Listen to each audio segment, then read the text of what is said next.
you all a very happy new year and welcome you all to a discussion on Axis Bank's financial results for the third quarter of financial year 2021. Apart from me and Puneet, I also have Rajiv Anand, Executive Director and Head of Wholesale Banking, Amit Talgeri, Chief Risk Officer, Ravi Narayanan, President and Head of Retail Liabilities and Products, and Sumit Bali, President and Head of Retail Lending and Payments, also with me on the call. Domestic economic momentum has continued to improve in quarter three. Economic indicators we track indicates a faster than expected recovery. These include, among others, GST collections, electricity demand, freight, transportation, and vehicle sales. In December, activity seems to have almost recovered to pre-lockdown levels. Demand in crucial sectors like housing, cement, steel, even automobiles have turned out to be surprisingly strong, and the rural markets have continued to perform very well. There are, of course, the sectors we all know that have weathered the pandemic and built upon their strengths, such as pharma, healthcare, retail, ITS, but the broader ecosystem seems to be quite resilient. We expect this momentum to continue into financial year 22, and the forthcoming budget should look to build on these strengths. We in Axis believe that we are very well poised to support, grow, and benefit from this recovery. We continue to be guided by the three vectors of our GPS strategy and have made considerable progress over the last 24 months, and the execution seems to be coming through quite well. The improving economic backdrop, coupled with benefits of our sustained efforts to transform the core operations, bring digital to the forefront, and work as a much more cohesive and focused organization, is reflected in the continued improvement we see in granularity of the deposit franchise, advances, fees, wealth management businesses, and subsidiaries. Let me dive into deposit franchise and its premiumization. During the quarter, we opened 1.7 million new liabilities accounts, taking the overall number of new liability accounts opened so far in 9 months financial year 21 to 4.8 million. The bank's savings and current account acquisition grew by 11% and 9% quarter on quarter during quarter three over quarter two. It includes digital acquisition for quarter three, which was 2.5 times that of quarter two numbers. On a QAB basis, total deposits grew 8% year on year, but current account, retail savings, and retail term deposits grew 15%, 19%, and 17% respectively. Thus, it shows that the stable granular segments, CASA plus RTD, continues to grow at a healthy rate, and as a proportion of total deposits improved by 574 basis points and 175 basis points year on year and quarter on quarter. Our strategy on premiumization and deepening of deposit franchise remains on track. Proportion of premium segments in overall SA mix improved to 37% from 34% year on year. Deepening resulted in existing retail savings balances improving by 24% year on year. The salary and NRI segments within saving deposits on a QAB basis grew by 24% and 22% year on year respectively. On the advances side, we have seen highest ever quarterly retail disbursements during quarter three, led by secured products, which grew 11% year on year, which has been our strategy. Quarter three loan disbursements, retail loan disbursements, were up 37% quarter on quarter, over 4 times of quarter one this fiscal, and surpassed the pre-COVID levels. Secured segments like HL, LAP, and SBB grew 23%, 11%, and 35% year on year respectively. Our home loan logins and disbursements for December 2020 touched highest ever quarterly numbers. Our deep geo strategy continues to progress well with 44% year on year growth in quarter three disbursements. 84% of these loans are secured. The rural loan book grew 9% year on year, driven by commodity, crop, gold, and farm equipment loans. Retail asset fees excluding cards grew 35% quarter on quarter, and third-party distribution fees continues to grow strongly and was up 28% year on year and 6% quarter on quarter, driven by insurance products. In our corporate and commercial banking segment, we continue to deepen our engagement with better-rated corporates, focus on transaction banking products, and leverage on the One Axis platform. Our sustained focus and investments in people, products, and efforts in the MNC, mid-corporate, and government segments resulted in year-on-year growth rates of 54%, 39%, and 16% respectively. Within the FIG group, deepening of relationships along with new customer acquisitions in FIG have resulted in CA growth of 20% and advances growth of 29% in this segment. We have added 452 new relationships during 9 months of financial year 21, spread across various segments of our wholesale banking franchise. Again, if we include our market-leading participation in the TLTRO space at the beginning of this fiscal, our corporate loan book grew 11% year-on-year during the quarter. We are quite clear in our minds that our focus is to get the NIMs in the business up to a certain level. We do not want to chase assets for the sake of growth. We want the right pricing. So the point I'm trying to make is that the growth in the wholesale franchise reflects our desire to balance NIM versus growth. We continue to strengthen our position as a transaction bank, and our fee performance in this segment further substantiates our steady progress in this business. Share of transaction banking and forex fees stood at 60% of corporate and commercial banking fees, highest in the last 11 quarters. This was possible with segments like current account and cash management services growing by 25% and 74% year-on-year respectively. We've also been focusing on growing our wallet share of trade and LC business, and that has helped forex fees to grow 18% year-on-year. We created the integrated commercial banking group last year to have greater focus on needs of the SME customers, which is one of the most profitable segments of the bank with high PSL coverage. We embarked on a tech-driven transformation project called Sankalp. It helps in data-driven credit decisions with minimal documentation, offering simplified products, and unlocking value using data for effective customer interactions. Benefits of the same are helping engagement levels improve with clients with RM interactions up 3 times, and new relationships added during the quarter up 71% year-on-year. RMs are now getting a 360-degree view of the client on the field and are thus able to fulfill the client needs versus just selling products. SME loans grew 6% quarter-on-quarter. The focus is to grow the high collateral-backed business with strong borrowers. The benefits of the One Axis platform is reflecting very well in the strong year-on-year performance of our subsidiaries too, which I'll discuss later. On credit cards, overall credit card spends grew 31% quarter-on-quarter, with retail spends up 26%. Festive season has helped spends recover sharply. Further, we see the share of travel, dining, and entertainment expenses gradually inching back towards pre-COVID levels. We continue to focus on growing this segment profitably, with share of affluent business and overall mix increasing to over 10%. Our known-to-bank strategy and partnerships with major players like Flipkart and Google have resulted in 101% quarter-on-quarter growth in new known-to-bank sourcing during the quarter. On wealth management business, Burgundy continues to be among the top wealth management franchises in the country with assets under management of rupees 1.95 trillion across the regular and alternate investment solutions. Burgundy Private continues to scale up very well with combined AUM of above rupees 43,500 crores across 1,415 families, up from 372 last year. On the digital side, over the last few years, we have been silently undergoing a digital revolution with Axis, while external attention has been focused on regular business and asset quality issues. If you all refer to slide 32 of the analyst presentation, you will find the digital bank in numbers, of which many rank in the top 3. I will call out a couple on year-to-year basis in the first 9 months of financial 21. Savings accounts sourced digitally improved to 71% from 59. Proportion of personal loans disbursed digitally improved to 56 from 43. In the UPI space, we continue to be one of the leading players with 19% market share by transaction volume for 9 months financial year 21. Going forward, our focus is on reimagining end-to-end journeys, transforming our core, and becoming a partner of choice for ecosystems. Our approach to reimagining customer journeys is open. And open stands for O, which is zero-based redesign, putting customers at the center and rebuilding the entire journey with a zero operations orientation. P is around building proprietary in-house capabilities. We believe distinctiveness and differentiation will come from having something proprietary to us. So we insist that in everything we build, we have a proprietary edge. E is ecosystems capable. Everything we build is built keeping both Axis Bank and partners in mind. And N is all about numbers. We are metrics-oriented, and our focus is on numbers. We understand fully that digital takes time and many initiatives will actually not deliver. However, we will set up and track key metrics from the get-go so that we can steer products in the right direction.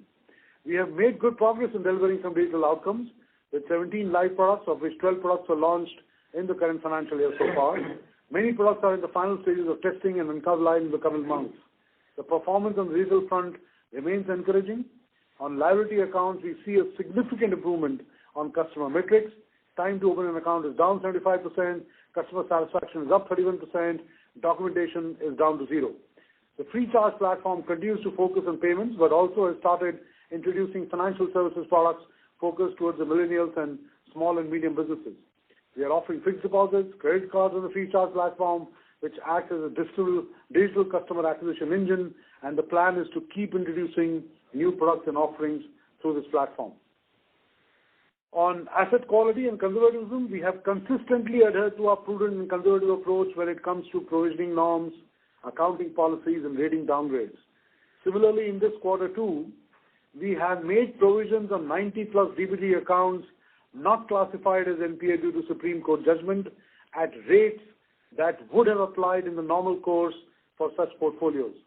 Further, fee and interest income on the same have also been reversed from the respective fee and interest income lines. GNPA and NNPA numbers are down on a year-to-year basis, even if we reported as per IRAC norms. The bank has also not utilized any COVID-19 provisions held as on September 2020 in the current quarter. On an aggregated basis, specific, additional, plus standard, plus COVID, our provision coverage ratio stands at 116% of IRAC GNPA at December 31, 2020, as against 74% in December 2019. Improved coverage on restructured loans now at 26% compared with 19% in previous quarter. We are well capitalized with total CAR of 19.31% and a CET1 ratio of 15.36% as of 31st December. On the ESG front, I'm happy to share with you that Axis Bank's CDP and MSCI ESG ratings have improved. In CSR, Axis Bank Foundation has reached almost 0.9 million households as on December 2020 as part of its mission to reach 2 million households by 2025 under its Sustainable Livelihoods Program. Our financial inclusion and literacy program has also reached close to 0.9 million participants in 23 states and union territories. Please see slides 44 to 46 for more details. Our primary motivator for launching Give-Away policies during the second quarter as an alternate format was to access talent pools that we are unable to access in a full-time traditional model. We received tremendous interest from over 60,000 applications for the 50 pilot positions, but had to expand to 100 roles across the Axis Group. The pool of candidates who have joined us are highly skilled individuals. The demographics are promising. 45% diversity in gender and age. 54% have never worked in the banking sector before. 44% of them are outside of metro locations. We will be scaling this over the next 12 to 18 months to a mainstream channel within our overall workforce strategy. As part of the Future of Work initiative, we have also stated that we would continue to work hybrid and committed to no corporate real estate investment in the near term. This, of course, excludes branches and distribution. In the past few months, as health concerns have improved, we have successfully launched hybrid working in our large office with our leaders and middle management coming in twice a week. Moving on to subsidiaries. Our subsidiaries have continued to deliver superlative performance for many quarters now, and the 9 months profits of domestic subsidiaries stands at 113% of total financial year 20 profits. If all of you refer to slide 48, you will see that the bank's investments in key operating subsidiaries stood flat at around rupees 1,800 crores over the last 2 years, while the CAGR growth in net worth and earnings of these subsidiaries stood at 14% and 64% respectively. Hence, the value created in the subsidiaries continues to compound for us at a very healthy rate. All this performance is driven by industry-leading performance by the respective subsidiaries. Let me highlight some of them. Axis Capital remains one of the top investment banks in the country. It has completed 37 transactions in 9 months financial year 21, comprising 31 equity capital market transactions. Its PAT for 9 months stood at 88 crores. Axis Securities has now evolved into a full-service broker focused on building an advisory model with customer acquisitions for the quarter up 99% year-on-year, with highest ever broking revenues in quarter 3 of rupees 111 crores. Axis Securities 9 months PAT was 118 crores, over 7 times its full year financial year 20 PAT. Axis AMC remains one of the fastest growing AMCs in the country across debt and equity product categories, with average AUM growth of 44% in the last 12 months. Axis AMC today is the second largest equity AUM house in the country. Axis AMC's 9 months PAT was 164 crores, up 140% year on year. Axis Finance, for quarter 3, overall ROE for Axis Finance stood at 17.5%. There's one of the highest ROEs of 24% and one of the lowest cost-to-income ratios of 9% in the industry for wholesale business NBFCs. Share of retail in the overall book continues to scale up and now accounts for 30+% of incremental disbursements. No accounts were required to be restructured in our Axis Finance NBFC, and the NBFC arm remains suitably poised to gain market share and grow faster than peers once things start to normalize, with one of the highest CARs of 21.7%. Net NPAs stood at 1.7%. Axis Finance 9 months PAT was 139 crores. A-Trade during the quarter, InvoiceMart, which has 37% domestic share in trade receivables discounting system, became the first entity to have discounted rupees 10,000 crores worth of invoices. Since its inception in July 2017, it has facilitated funding for close to 6 lakh invoices of MSME vendors. While Amit and Puneet will provide you with more details on the portfolio risk and slippages, let me just make some brief remarks. Restructuring requests remain lower than our initial expectations, which leads us to believe that the credit loss pain emanating from COVID-19 should be transient with moderation in financial year 22. This outcome will be predicated on the future economic recovery, as all of us are envisaging today. We expect the second half of this financial year performance will reflect most of this transient pain across the banking and financial services space. As discussed in prior quarters, we have always preferred to upfront the issues related to stress in line with our conservative stance and let our collections and recovery teams do their job, which, by the way, has been improving every passing month. Over the past few months, bounce rates have continued to improve, and our demand resolution in December stood at 98%, in line with some of the best in the industry. We may need to make provisions in the near term, but we will recover over the medium term as the economic momentum comes back and overall economic activity levels improve across all sectors, especially service-oriented industries. To conclude, the quarterly earnings performance was punctuated by expected rise in retail slippages. At the operating level, performance has been improving steadily quarter on quarter. Asset growth across focused product segments remains strong, and retail deposit franchise continues to improve. Our digital banking is gaining from strength to strength as our product launches intensify in coming months. We continue to build on our conservative stand and now have a standard assets coverage ratio defined as all non-NPA provisions to standard assets of 2.08%. This, along with our strong capital position and comfortable liquidity position, makes us one of the better placed banks in the current economic environment. We expect credit demand to pick up in the next couple of quarters once the economic momentum improves further post-budget and corporates start making investments. In such an environment, large banks with healthy operational performance, strong balance sheet and capital position, superior operational capabilities, and digital powers are better placed when growth comes back. We are confident of emerging from this crisis stronger and remain committed to achieve our medium-term aspirations. With that, let me hand it over to Amit to take you through this segment in more detail. Thank you, Amitabh. Good evening, everyone, and wish you all a very happy new year. Thank you for joining us today. Let me now give you some risk insights into the portfolio. We continue on our journey of prudence, which we have embarked on since early 2019. The risk management framework revolving around risk appetite, prudent policies, tightened underwriting standards, and efficient collections has been further strengthened through the pandemic period. As the markets open up, we are pursuing balanced and quality growth within the risk framework. Proactive and preemptive strategies around collections developed during the peak of the lockdown has helped us in improving efficiency parameters across products, and I will talk about this a little later in detail. Let us now look at each of the business segments, starting with wholesale. The wholesale banking portfolio continues to see significant change since early 2019 with focus on the right customer selection and tightened underwriting outlook. Almost 83% of the standard book continues to remain in the rating category of A- equivalent and better. We have maintained this approach through the last quarter with almost 90% of incremental sanctions in the last quarter having a rating of A- and above, with almost 71% having rating of AA and above. We continue to be selective in lending and focused on lending to top-rated corporates. Moving to the commercial banking group or the SME segment, while we continue to adopt a cautious approach in lending due to the external environment, we have capitalized on opportunities within the risk parameters in growing the portfolio last quarter. The portfolio continues to be well diversified and granular, targeted at better rated SMEs. Over 80% of this portfolio is SME 3 and better, which is the equivalent of A- and above for SME.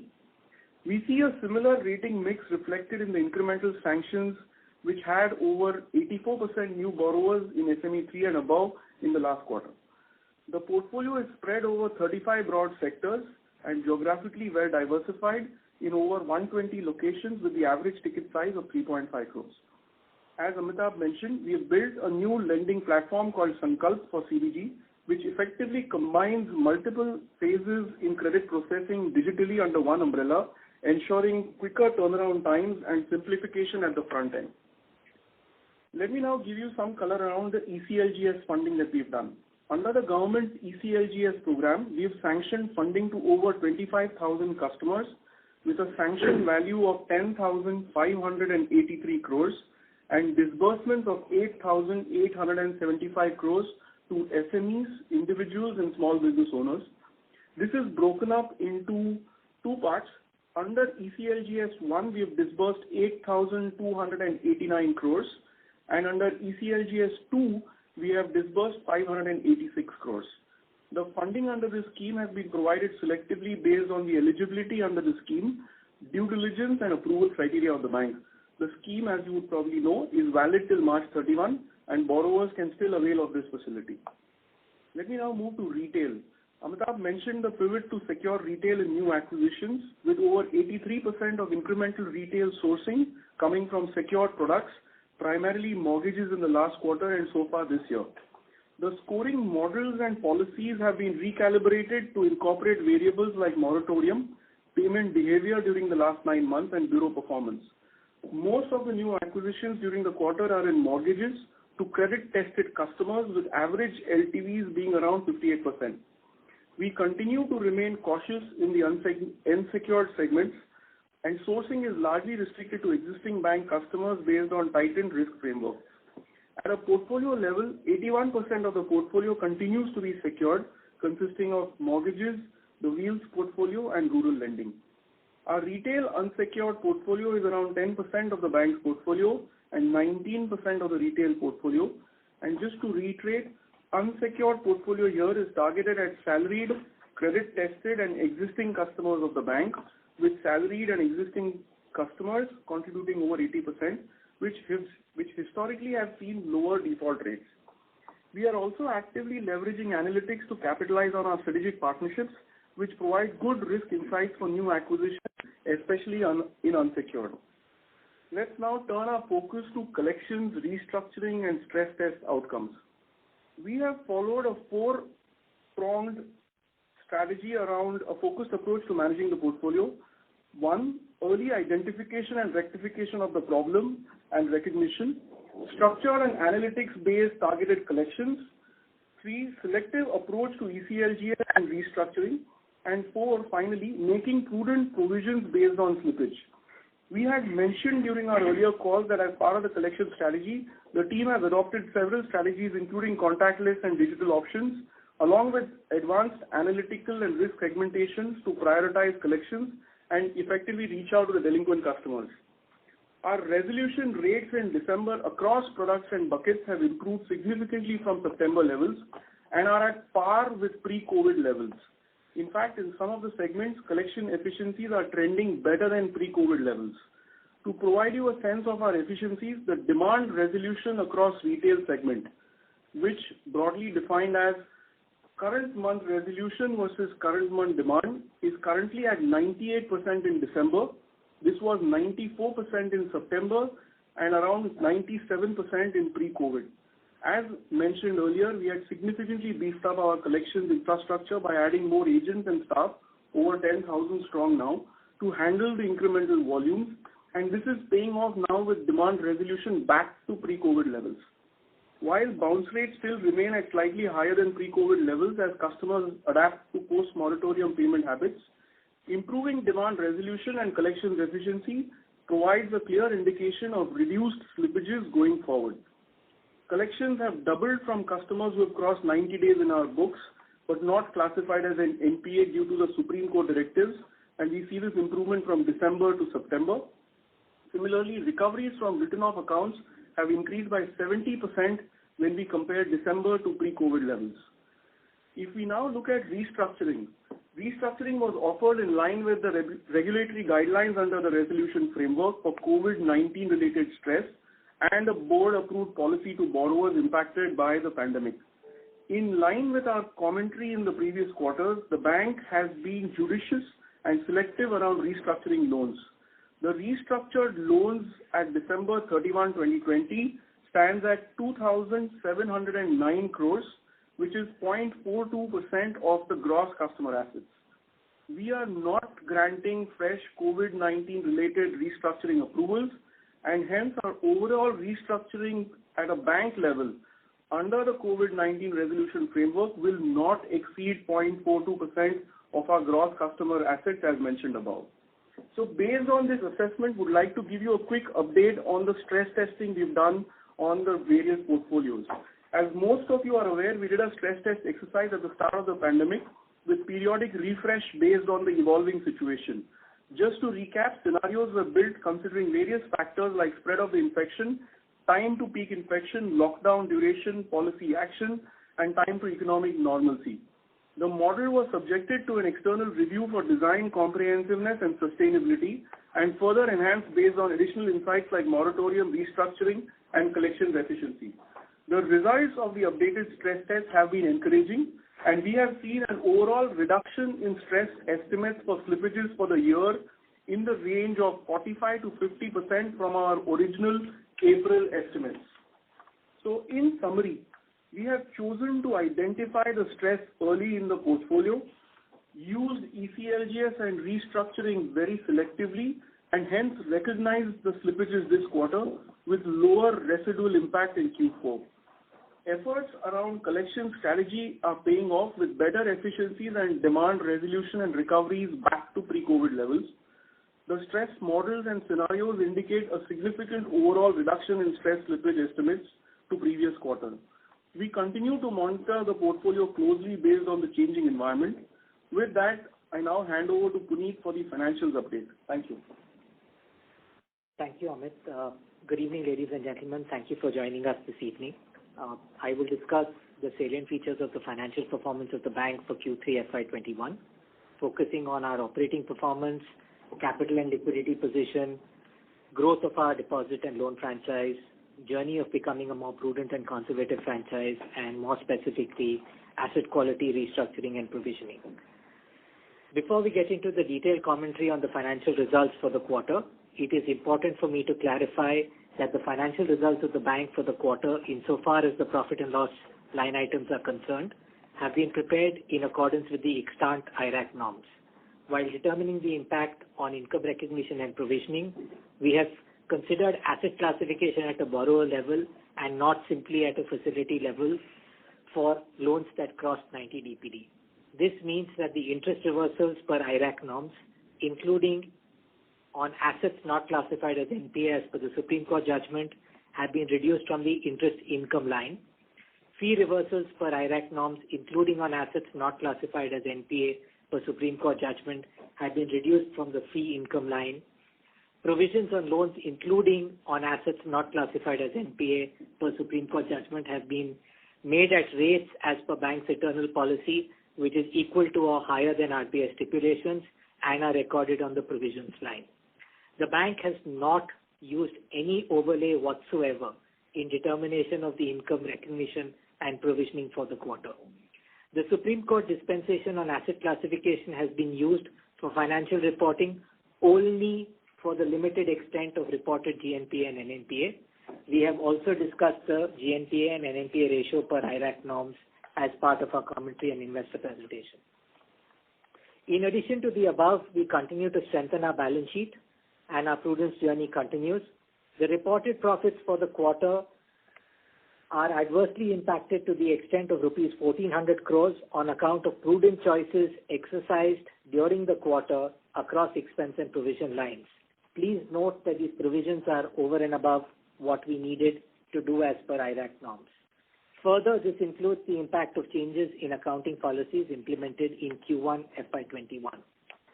Our net interest income before reversals for Q3 FY21 stood at 7,987 crores, representing a YOY increase of 19% and a sequential growth of 8%. NIMs before interest reversal for Q3 were 3.89%, up 17 basis points on a YOY basis and 27 basis points on a sequential quarter basis. The sequential and YOY increase in NIMs before interest reversal are attributed to normal business activity and better liquidity management. Interest reversal for the quarter was 614 crores, representing a 30 basis point impact on the NIMs for the quarter as compared to 4 basis points in Q2 FY21 and 15 basis points in Q3 FY20. This was partially offset by a one-time interest on income tax refund aggregating 153 crores that the bank received during the quarter. We have not utilized the NII reserve held by the bank at the end of the quarter, and we have not incrementally created any incremental NII reserve in Q3. Reported NII for Q3 was 7,373 crores, growing YOY by 14% and sequentially Q1Q growth of 1%. Reported NIMs for Q3 FY21 stood at 3.59% compared to 3.57% for the same quarter last year and 3.58% for the immediately preceding quarter. Hence, NIMs, despite the large interest reversal, grew by 1 basis points and 2 basis points respectively. Our fee income before interest reversal stood at 3,040 crores, grew 10% YOY and 10% Q1Q. Our reported fee income stood at 2,906 crores, growing 5% on a sequential, growing 5% YOY and 6% on a sequential quarter basis. The growth in reported fees is impacted by fee reversals, mainly account on slippages in our cards business. 64% of our fee is from our retail franchise and 36% of the fees comes from the wholesale franchise. Amitabh, as he stated earlier, the granular fee across third-party products, transaction banking and forex grew sequentially and YOY. We've discussed that, so I won't dwell on that further. We have been cautious and not followed a strategy of aggressively monetizing the MTM gain on our SLR book.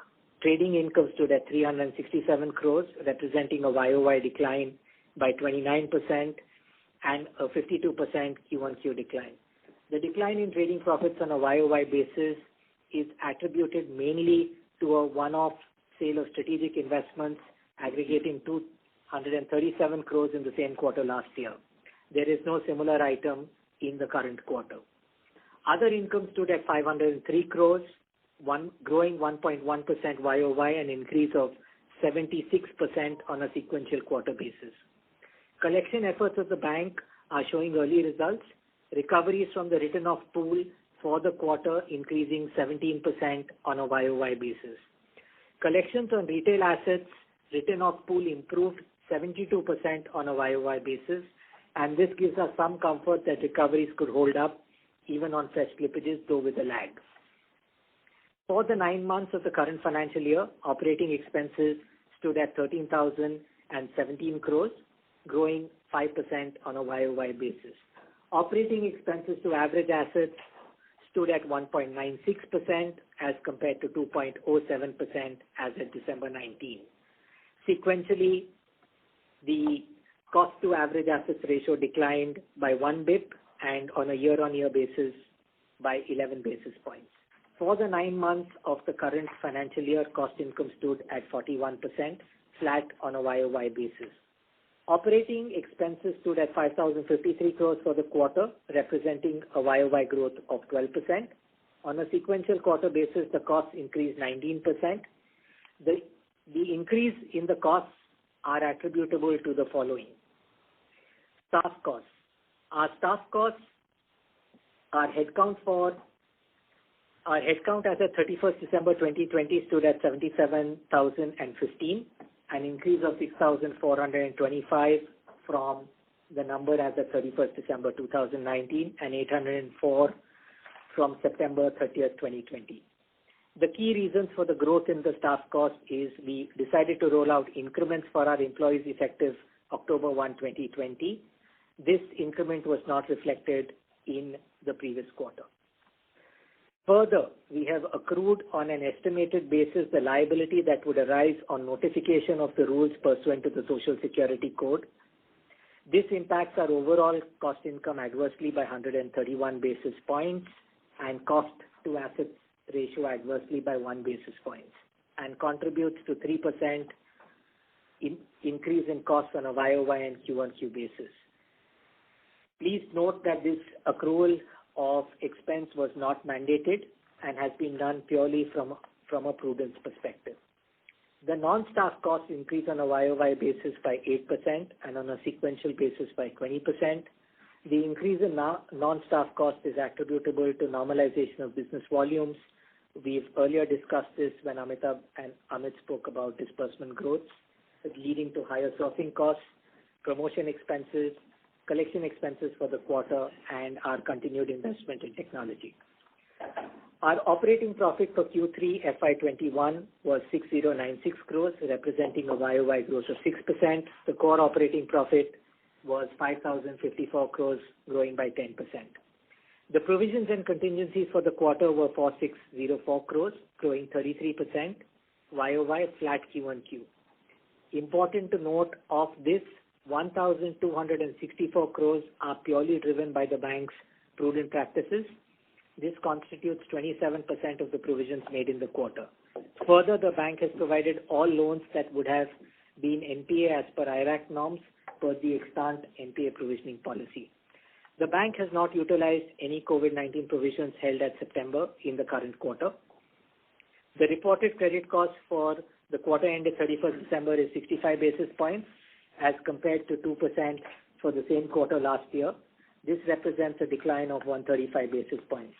However, the credit cost including provisions made on 90 plus DPD not classified pursuant to the Supreme Court judgment stood at 3.3% for Q3 compared to 2% for Q3 FY20 and 61 basis points for the previous quarter. After factoring the above, the net profit after tax stood at 1,117 crores. This profit is after considering an adverse post-tax impact of 1,050 crores on account of prudent choices for the quarter.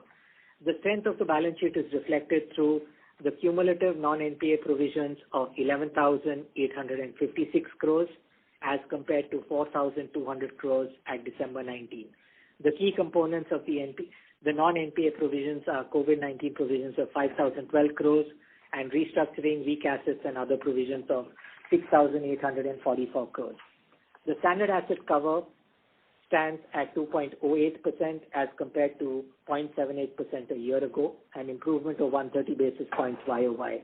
Our provision coverage, quantified as all provisions NPA plus non-NPA divided by GNPA per IRAC norm, stands at 116% compared to 74% December 19, a YOY increase of 4,200 basis points. Our capital adequacy is 19.31 and our CET is 15.36, improving 59 bips and 103 bips respectively on a YOY basis. The provisions made by the bank pursuant to IRAC norms on the Supreme Court standstill accounts are accounted for as other liabilities instead of netting off from advances, as is the presentation convention for NPA provisions. This has temporarily adversely impacted our overall capital adequacy and CET1 by 8 basis points. This value should accrete back to capital upon final decision from the Supreme Court. The structure of the balance sheet enabled us to manage our excess liquidity and NIMs better. We optimized the wholesale funding on the liability side of the balance sheet, repaying, retiring, borrowings and lumpy deposits. Average LCR for the quarter stood at 106%. Our exit LCR was at 119%. Our excess SLR stands at 51,886 crores. Moving on to our deposit franchise, most of the points have been discussed by Amitabh. I will focus on three key items. If we decompose the growth in deposits, Then on a quarterly average balance basis, our SA grew by 14% YOY and 4% Q on Q. Our retail SA grew 20% YOY. CA grew 15% YOY and 4% on a QOQ basis, and CASA grew 14% YOY and 4% on a QOQ basis. Our CASA stood at 42%, improving 200 basis points YOY and Q on Q. Our overall loan book, including TLTRO, grew 9% YOY, 1% sequentially. Granular retail assets and high-quality large borrower relationships were the key drivers to our loan growth. Retail disbursements grew 7% YOY and 34% on a sequential quarter basis, driven largely by our secured business. If I just evaluate the December 20 number versus the December 19 number, the disbursements growth was 11% on a month-on-month basis. Wholesale disbursements were better, grew at 34% YOY and 13% sequentially. Commercial banking grew at 25%, and a large part of these disbursements were secured. Prudent and conservative franchise. In H1 FY21, we had taken actions across accounting policy changes, reserving NII, additional provisions around COVID, provisioning for estimated probable restructuring pool. On accounting policy changes, the net impact on operating profits on account of policy changes implemented in Q1 for the current quarter is 123 crores.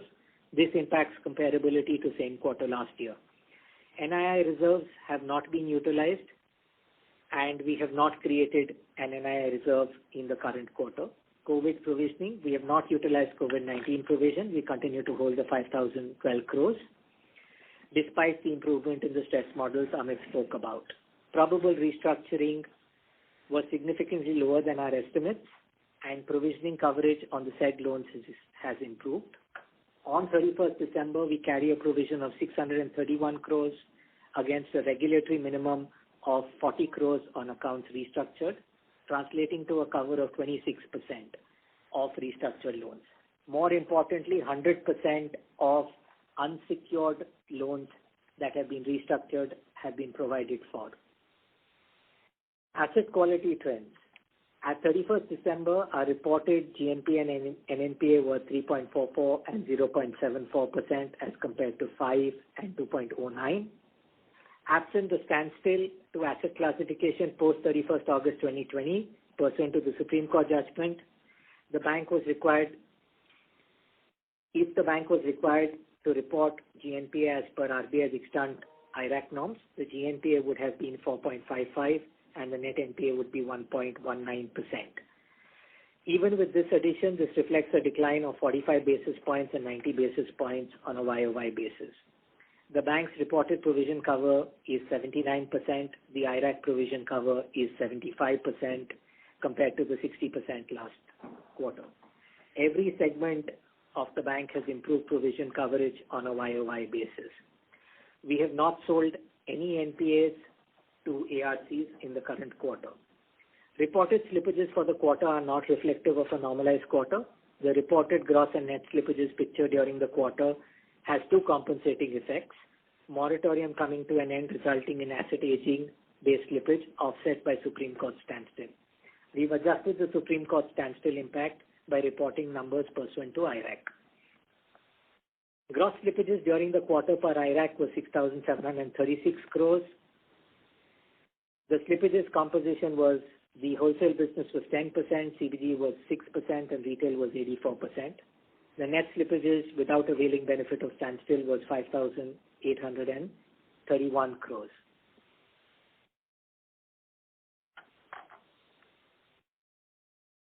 The asset quality at Axis Finance is holding up well, with the GNPA at 3.8 and NNPA at 1.7, no accounts restructured.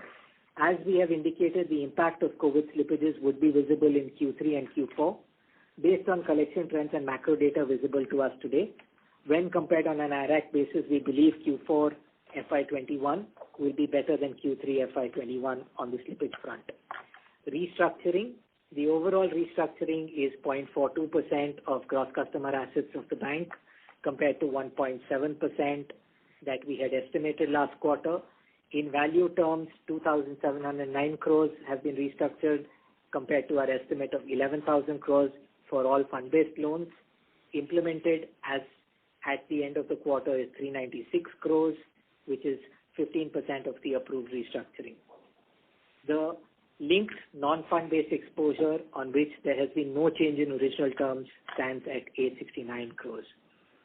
We are not granting fresh restructuring approvals under COVID-19 scheme, and hence the overall restructuring number at the bank level will not exceed 0.42% of gross customer assets. On a segmental basis, 62% of the approved COVID restructuring is from the wholesale bank and 38% is from the retail bank.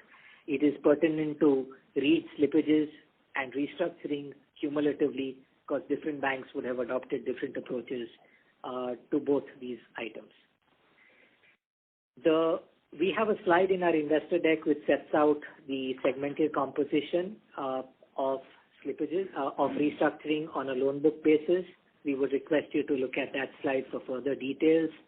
The salient point I'd like to point out is the commercial banking restructuring is near zero or 0.0% of the CBG book.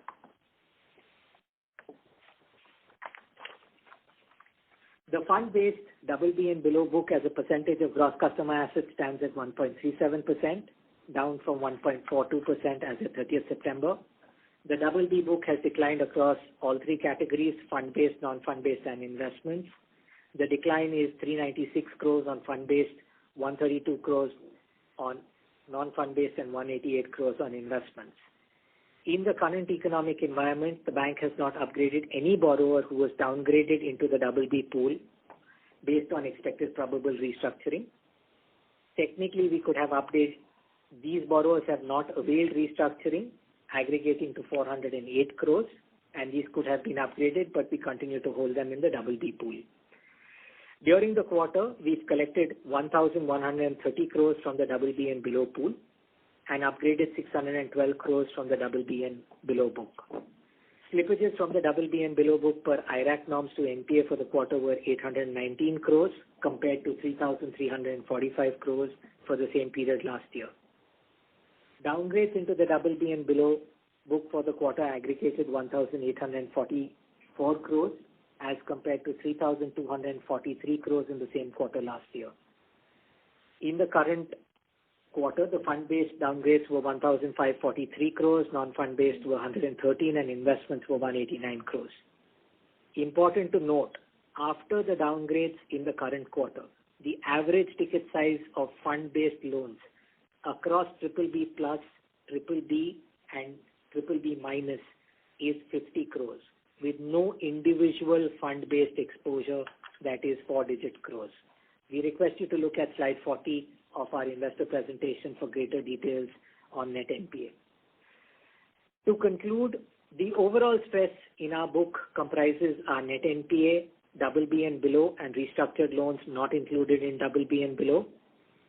The overall stress of the bank aggregates 2.7% on that computation methodology, and we have a provision coverage of 69% on the pool.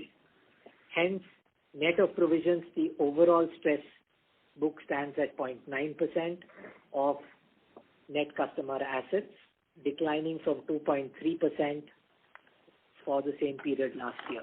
As I close, operating performance was robust, reflected through our NII and core operating profit growth. Capital position remains the best that the bank has had in years. We carry adequate liquidity buffers. Our retail deposit book continues to remain resilient with granular deposits growing 16%. Our corporate book mix is improving with significant new origination for better rated corporates. Our prudence is demonstrated through choices we continue to make on de-risking the balance sheet, demonstrated through declining NPA and additional provisions and proactive recognition of stress. The cumulative non-NPA provisions are 1,856 crores. Our NPA coverage stands at 116%, standard assets at 2.8%. Last but not the least, our subsidiaries have shown significant traction over the last 9 months. Axis Finance has nil restructuring. The profits of the subsidiaries are growing. Axis Finance continues to be well capitalized. We reinstate our stance of stopping specific guidance. I would conclude by stating that based on the strengthening of the balance sheet and improving trends in data available to us today, we expect FY22 to be a look-forward year for the bank. With that, I come to an end of my comments. Thank you for your patience, and we'd be glad to take your questions. Thank you very much. Ladies and gentlemen, we will now begin the question-answer session. Anyone who wishes to ask a question may press star and 1 on their touchtone telephone. If you wish to remove yourself from the question queue, you may press star and 2. Participants are requested to use handset while asking a question. Ladies and gentlemen, we will wait for a moment while the question queue assembles.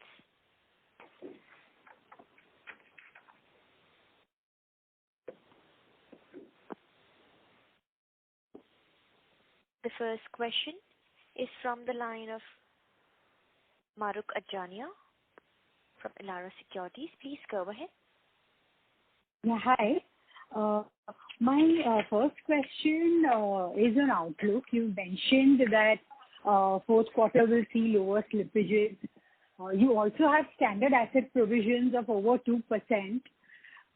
Then why did you say that credit costs, you will continue to have higher provisions in the near term? That was a comment in the opening commentary, in the opening remarks. So if you have such a big standard asset provision, why wouldn't you draw from it, and why do you continue to guide to higher near-term provisions? That's my first question. Maruk, thank you for your question. Puneet here. The point Amitabh was making is we are following a path of prudence of strengthening our balance sheet. The excess provisions that we have continues to lend strength to the balance sheet. The point he made was for slippages, we will continue on our prudence journey in the next quarter. And for slippages that may arise in Q4, we will continue to provide such that FY22 is a look-forward year. Please read his comment in that context. Okay, and my second question is that you did mention about balancing growth with NIMs, but that could mean that your growth would be in line or maybe even below overall industry average if a similar growth path continues in the near term. So would you be comfortable with that? So say if you grow 3 to 4% sequentially in the fourth quarter, your overall loan growth may just be 6%. I think, again, you're misunderstanding what I said. What I said was that, firstly, it was directed at wholesale, not for the entire book. Secondly, what I meant was that we do not want to chase growth for growth's sake at prices which don't seem to make sense or give us a very low NIM. There are enough opportunities in the wholesale book. We believe as the economy opens up, those opportunities will arise and we'll be able to capitalize them. So I was trying more to say why our wholesale book is showing the growth it is showing, because right now the demand for loans is coming from corporates who are demanding an extremely low price, and we just don't want to chase that. That was the only limited point I was making. Okay, thanks. And just one last question. What would be the overlap between pro forma slippage and BB?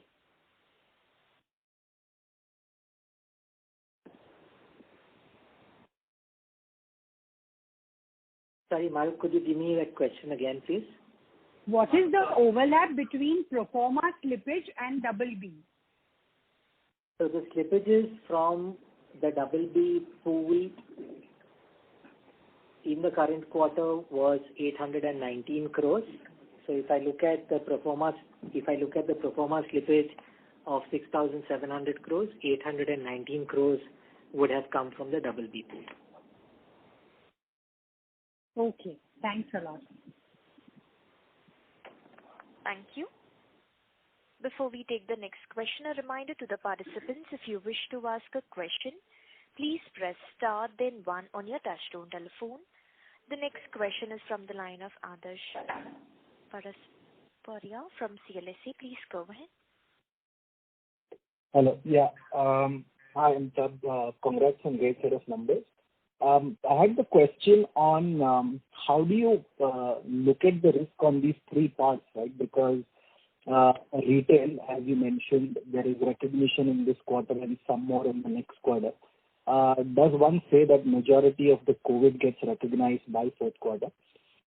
In SME, there would be a lot of, and say LAP, there would be a lot of ECLGS loan where they've been given extra funding. So the debt servicing of that actually gets tested only next year, right? So and even your NPA build-up there has been pretty low. And that's true for the system as well.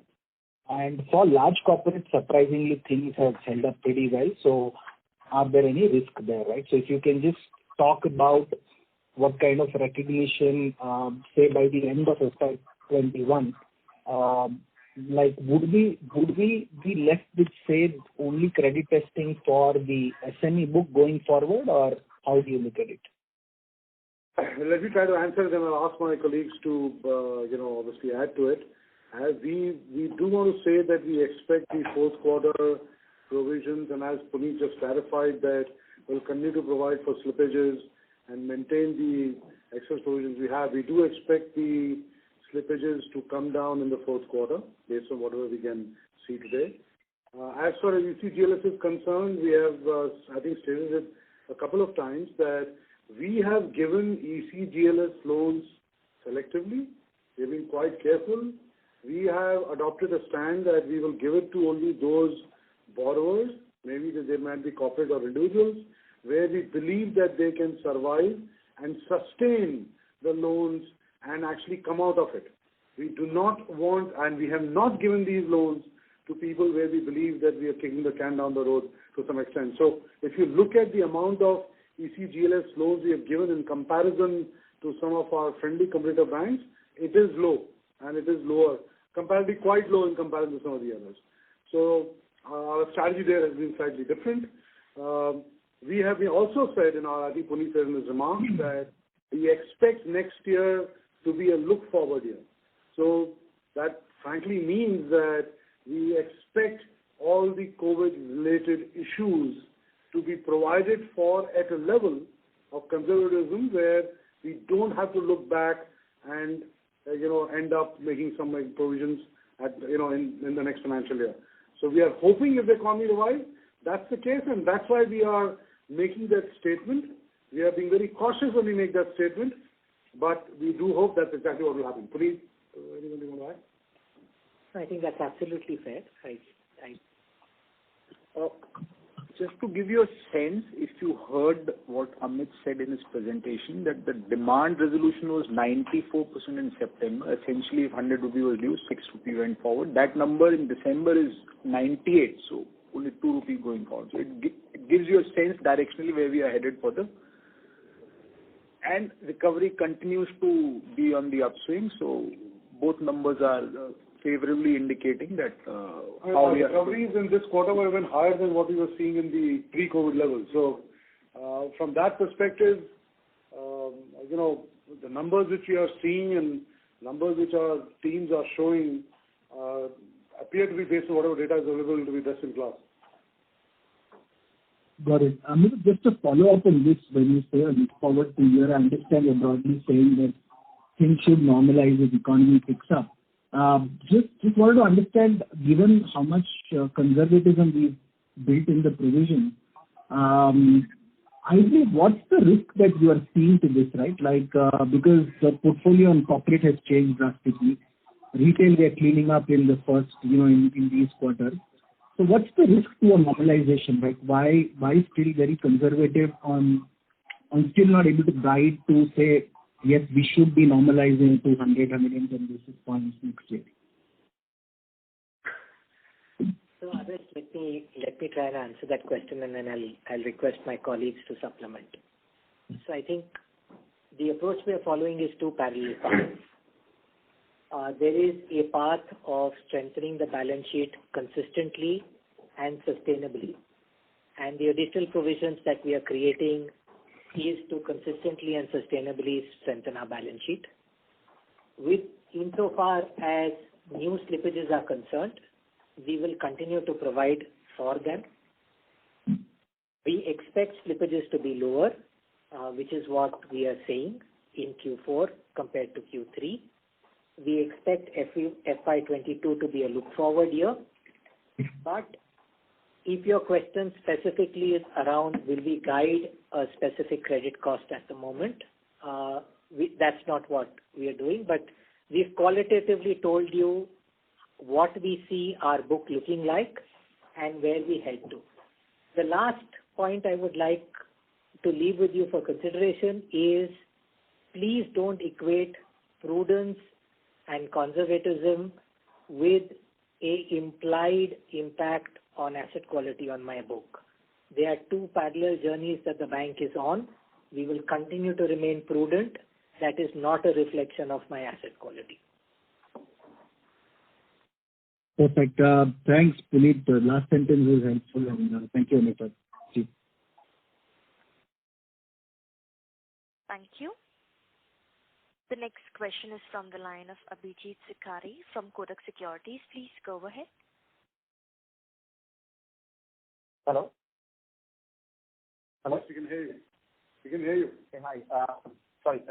Just two questions on my side. One is that look at the presentation, which is in slide number 41 and 42. Excuse me, sir. Sorry to interrupt, but your audio is not clearly audible, sir. Can you please use Sorry. We could hear you. 41, 42. Yeah, go ahead. Yeah, Vijay, I just wanted to check what is the amount of provisions that you've used on account of COVID in those two slides? We have used nil provisions on account of COVID on those two slides.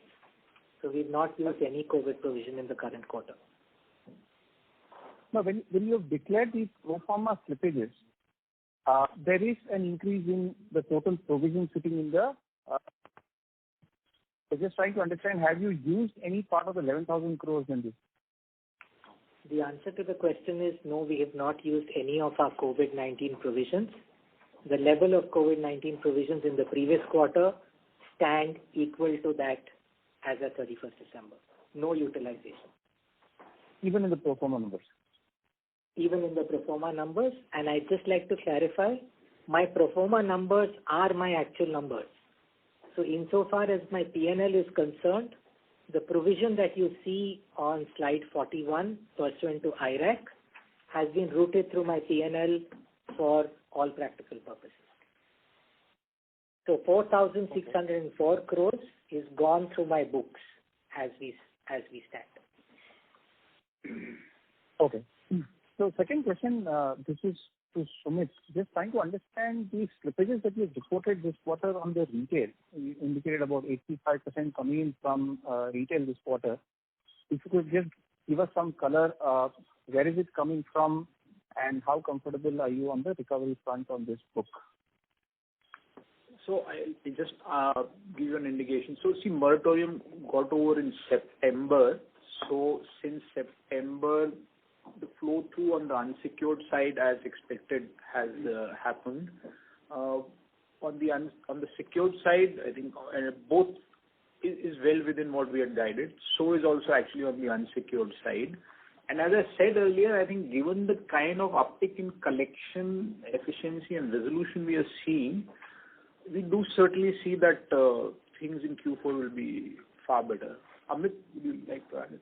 Yeah, so just to add to that, Sumit, retail slippages that we've talked about that Puneet mentioned, 84% of the overall slippages are equally split between unsecured and secured, with most of the post-moratorium pain absorbed this quarter.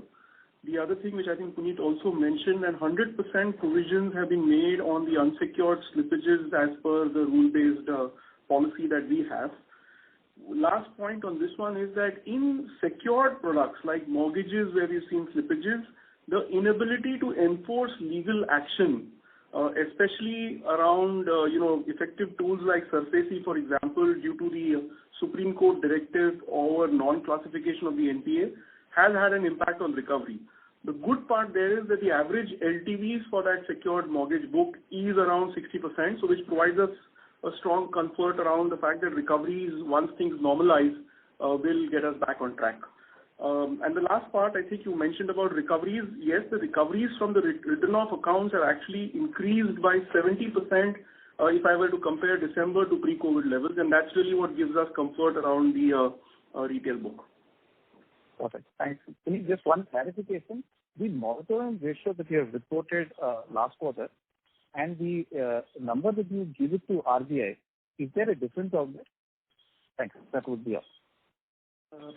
The moratorium that we reported as part of our Q2 results, the moratorium that we reported as part of Q2 results, the reference date of that was different from what the reference date for RBI is.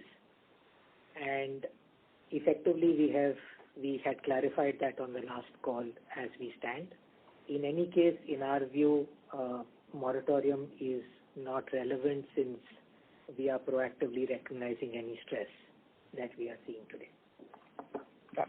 Perfect. Thanks. Thank you. The next question is from the line of Anand Lata from HDFC Bank. Please go ahead. Hello, sir. Sir, just wanted to understand, sir, we are carrying significant provision in terms of prudent provision. Is there a number, is there a thought we have in our mind, like how much floating provision or a prudent provision as a percentage of loan book we wanted to carry or we wanted to maintain across cycle all the time or next year? So what could be the trigger point when we intend to use this floating provision? Is there any thought on that? And then some bookkeeping questions, like we had reversed some fee income also on the credit card business. If you can give some color, what is the quantum of that fee income? So as far as the provisions are concerned, most of the provisions that we are making are rule-based. Obviously, what we have done on the COVID and the restructuring side was based on a certain formula we had derived internally. And as we realized that based on that formula, our restructuring provision was higher, we reversed it. Obviously, we have improved the PCR from close to 18% to 26% on that. So most of our provisions are formula-based, except for some of these COVID and restructuring provisions. We will obviously take a call at the end of this quarter, fourth quarter, whether some of these provisions need to be carried forward or we need to look at some of our anything else in terms of ensuring that our balance sheet is strengthened further. Otherwise, yes, you're absolutely right that based on those formulas, our balance sheet has reached a size and a shape, and the provisions have reached a size and a shape where nothing further might be required in a significant manner, and that's where we stand today. These are not random provisions we make because we have certain numbers. These are audit committee and the statutory orders are signing off based on formula and data which shows what kind of losses we might have taken in the past. Let me ask Puneet to add on the second question you had. Yeah, I think I'll just supplement Amitabh's answer. Even the restructuring provision was rule-based and there are guardrails around its utilization. The second part to your question was fee reversal. The fee reversal is 134 crores for the current quarter, accounted for as a negative on the fee line. And the last question, if I may. So we have a guided path in terms of our ROA and ROE, which we are looking for. Do we still believe that we remain on track for that guided path? Probably that still remains in FY 22-23, or it moves forward? We are very clear in our minds that is an important and a critical goalpost for us. Yes, COVID has delayed things a bit, but the entire bank strategy is structured and will continue to remain structured around ensuring that we try to attain that aspirational goal of ROE. We have guided only ROE going forward in the future. We believe very strongly that kind of number pushes us harder, makes us think differently, and so all the things which we've been doing and all the decisions we've been taking are for the long term to get to that number. So no, nothing has changed from that perspective. But sir, is there any outer time limit where we can expect those, where we will be closer to our guided range? As we said that next financial year will be a look forward year. Hopefully, once we show you the numbers of the look forward year, which is next year, you can start seeing the path to 18%. I'm sorry, just to take this question further. So historically, last few quarters, you have been giving a chart on our average provision across cycle. This quarter, this was not there, that chart. So would that be fair? Next year, we should move back to our long-term average provisioning cost number? I would only suggest that since we stopped guidance, we don't want to put out a specific number or guide towards a data point. Our limited commentary insofar as our performance next year is concerned is FY22 is a look forward year, and Q4 will have lower slippages than Q3. I mean, I would add, if you read every comment which Puneet has made or Amit has made about what our collection efficiency is, what is the kind of recovery we are getting on retail loans, how are we growing the book, what is happening on the wholesale side, how our double B book looks, what is the composition of the double B book, what is slipping from there. I think you have enough data points to be able to hazard a guess in terms of where things are headed, and that's all we're willing to say at this point. Perfect, sir. Thank you, sir. That's from my side. Thank you.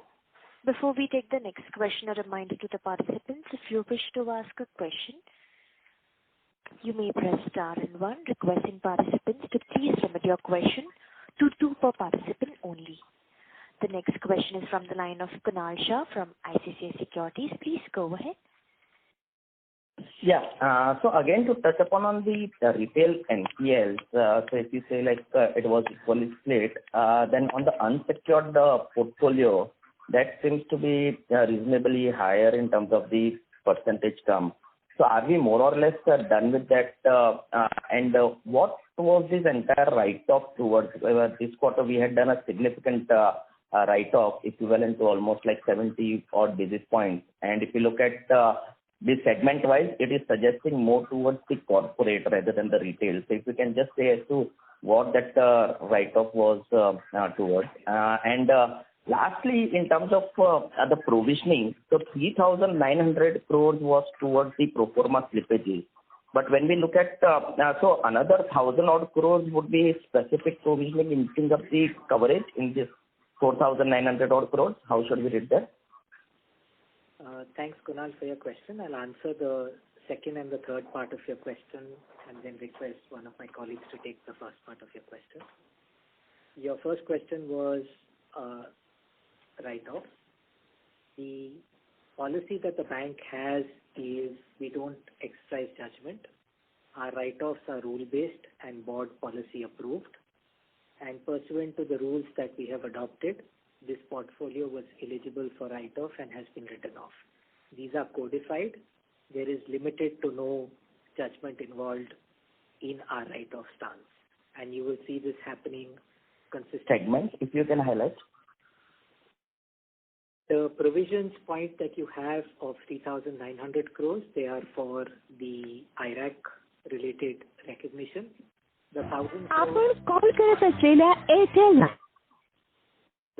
crore provision that you see on loan losses is for prior recognized NPAs, and this improves coverage for those said accounts. Just to add to Puneet, the first part of your question on slippages, just to reconfirm, retail, we had suggested that the split is equal between unsecured and secured. And for the unsecured slippages, we've done 100% provisioning as per our rule-based policy. The other thing which we also talked about was the fact that in the secured side, we have a large part which is mortgages, which is impacted by the lack of effective legal tools like SARFAESI. So effectively, the pain that we talked about was around both retail in terms of unsecured and secured. Most of the post-moratorium pain has been absorbed this quarter. Sorry, so just to follow up in terms of write-off, any color on the segments wherein it has come? Yeah, it would be rule-based, but where is it largely flowing from?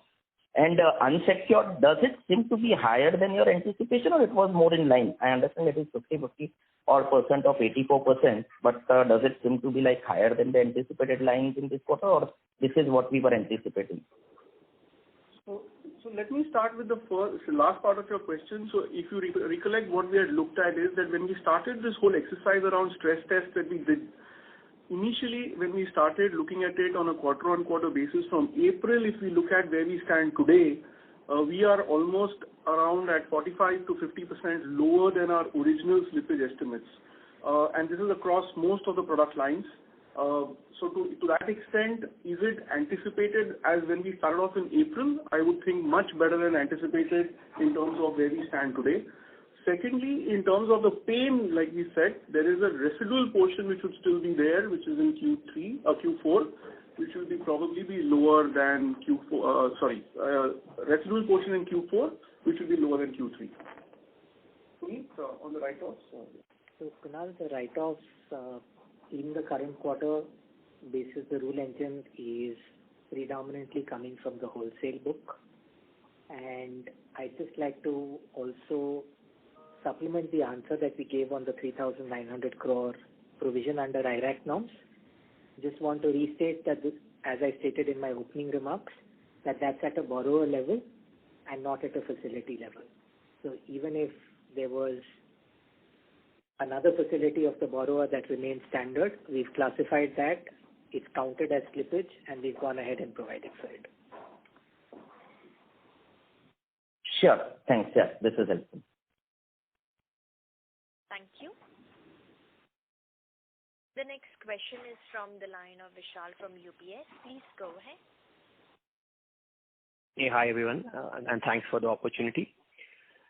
So I think the first question is, what is your 30-day DPD book now? I think it was last quarter around 13,300 crores, more than 30-day DPD.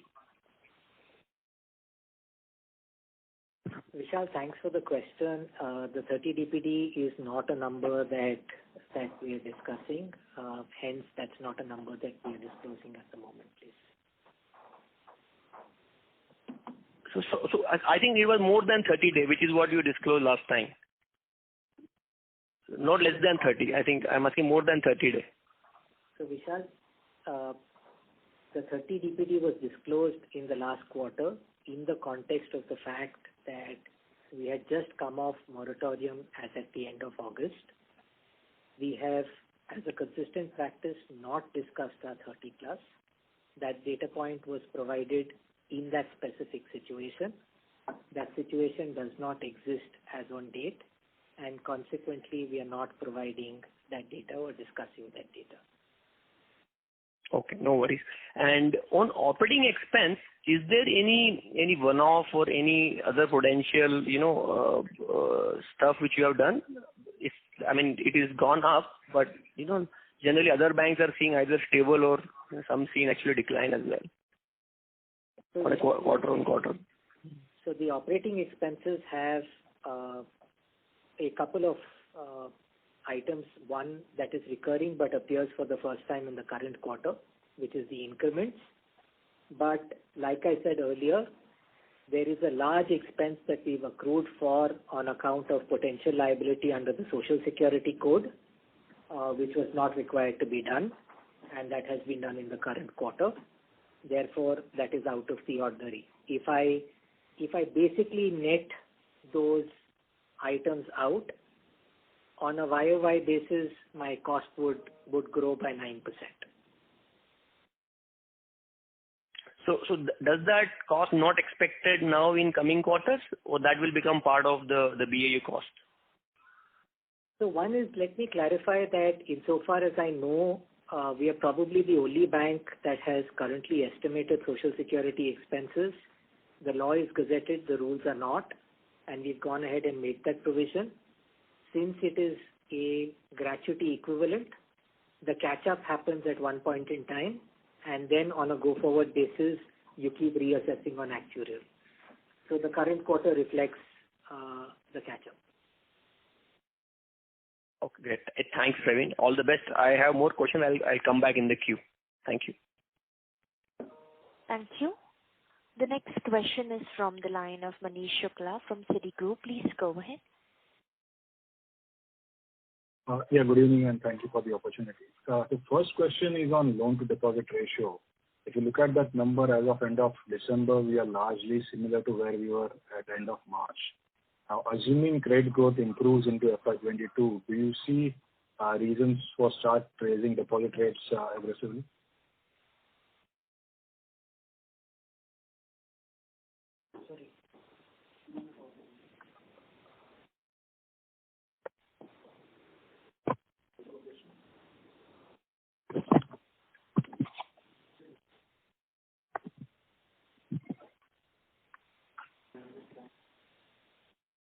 Hello, am I audible? Yes, sir, you are. Hi, Manish. Thanks for the question. The first part to your question, the loan-to-deposit ratio being flat, I think needs a slightly detailed answer. We've actually gone ahead and repaid our wholesale term deposits as part of our balance sheet optimization, which therefore keeps the LD ratio at the number that you're currently seeing it at. At some point in time, once we're done with our balance sheet management, we could look to raise wholesale term deposits again. That will help balance it. And the entire reduction in the liability side on borrowings, NRTD and CDs enables us to grow, but that's not a preferred route. You will see that our retail SA balances have grown 20% YOY, and we do believe that the retail franchise on the liability side should enable us to sustain the growth that we're planning in the future. And sorry, you defined retail size less than 1 crore or less than 2 crore? We define it as individual savings deposits. Irrespective of the size? Yeah. Okay. The second question is continuing with Vishal's question on OPEX. How do you see the overall OPEX growth trending next year, either in absolute terms or relative to balance sheet, and the whole cost to assets optimization that you are focusing on pre-COVID? So Manish, I think we are not guiding, but since I've spoken about this in the past, we said a 2% cost to assets is what we were aiming for when we exited last year at 2.09. We're at 1.96. We do believe that the range that we've indicated in the past is the range that we will be within. Okay. Thank you. Those are my questions. Thank you. The next question is from the line of Abhishek Murarka from IIFL Capital. Please go ahead. Yeah, good evening and thanks for taking my question. So I just have one question. If you could share the collection efficiency or the resolution rate or whatever you call it between secured and unsecured retail. So I know you've given an overall rate. If you could split it between secured and unsecured. Thanks.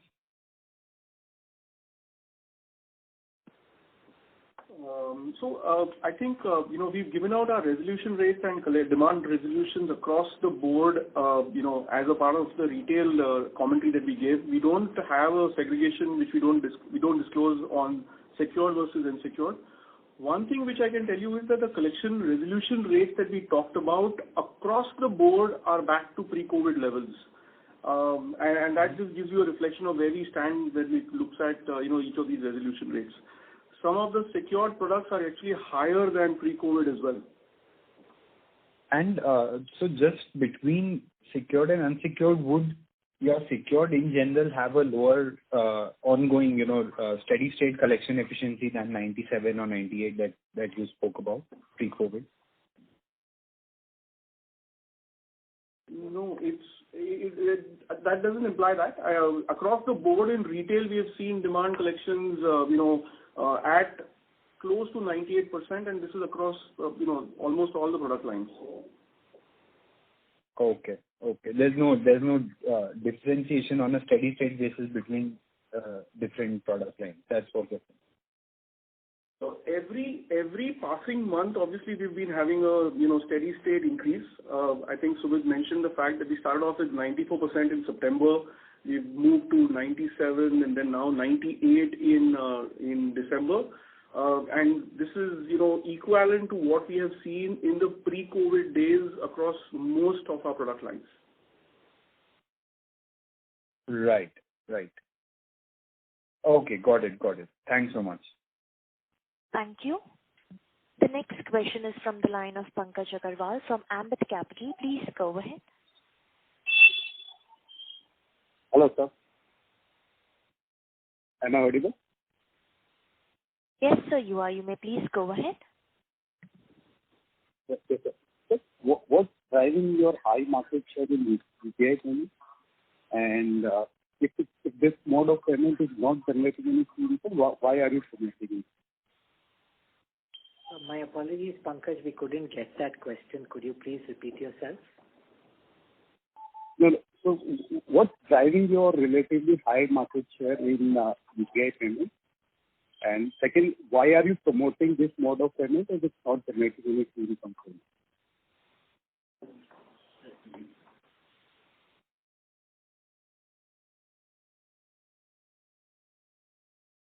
Well, I think we have been consistently have had high market share in UPI, ecosystem. We have formed right kind of partnerships. We have continued to win mandates from various players who see Axis as having the right kind of technology and continuous investments that we have made. We believe it has been an important, segue for us to continue to differentiate from the marketplace. And we, given all the partnerships which we have and we are working on, we believe we'll be able to only continue to improve this market share as we go forward. This way UPI has taken off in the number of transactions that are happening on that ecosystem, and not only just the number but the amount of value of transactions which are going through. It continues to give us data on what the customers are buying, what kind of transactions we're doing on a day-to-day basis, and it potentially allows us to underwrite those customers in very different ways going forward in the future. So it's not just about a market share, it is also a lot about what kind of data sets which we are creating in Axis Bank. Please understand, I've been saying this for quite some time, that today Axis Bank has known to the bank customers which reach almost 15 crores, where we have some data sets or data points on customers who have transacted on some platform of ours. Over a period of time, as we get better and better at it, we believe it will position us very well to be able to underwrite these customers for all kinds of products. And UPI and what we're doing in UPI is a very important and critical component of that strategy. I hope that clarifies. Yes, sir. Thank you. Thank you. The next question is from the line of Sameer DC from JM Financial. Please go ahead. Yeah, hi. Thanks for the opportunity. Just one quick question. Is it right to say that the pro forma corporate slippages this time are entirely from BB and below? Yes, Sameer, that would be a fair conclusion to draw. Yeah, that's it from my side. Other questions have been answered. Congrats for a great set of numbers. Thanks. Thank you.